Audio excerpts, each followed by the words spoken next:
তো হ্যালো বন্ধুরা, আপনারা দেখতেই পাচ্ছেন বাড়িটা রেন্টের লেভেল হয়ে গেছে। একটুখানি কাজ এখানটা বাকি আছে। তা এটা হচ্ছে কেরালোর বাড়ি। মডেলটা দেখে নিন কেমন স্টাইল বাড়ির। এটা হচ্ছে বেডরুম, বেডরুমের সঙ্গে একটা বাথরুম। এটা হচ্ছে মেন ডাইনিং, এটা একটা বেডরুম। তারপর ওর যেটা পানি মারছে ওটা একটা কিচেন। তারপরে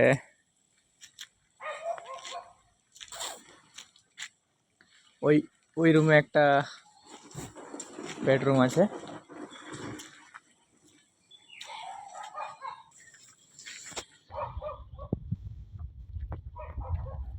ওইটা একটা বেডরুম, এটা একটা বাথরুম। ও যেটা খালি আছে ওটা হচ্ছে সিট আউট। ওই সাইডটা হচ্ছে কার পোষ হবে।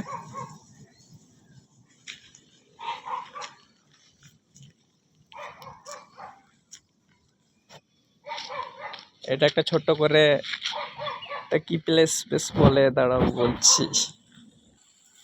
হ্যাঁ, এইটা হচ্ছে স্টোর রুম। বাড়ির প্ল্যানটা আপনারা দেখতেই পাচ্ছেন।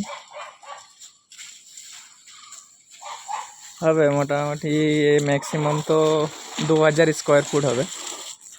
ওদিকে আরও বাড়বে, 3টা পিলার হবে সেই সাইডটা। আর কার্পোস মতলব ওইখানটা একটা দুটো পিলার হবে, কার্পোস হবে। মানে কার বাইক টাইক রাখবো বলে কার্পোস, ওটা সিট আউট বলে। এটা ডাইনিং, ঘরের পজিশন বুঝতেই পারছেন আপনারা।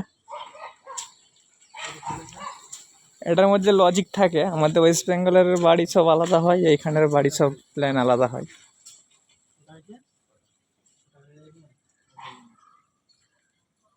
কি বলছিস রূপানি? হ্যাঁ,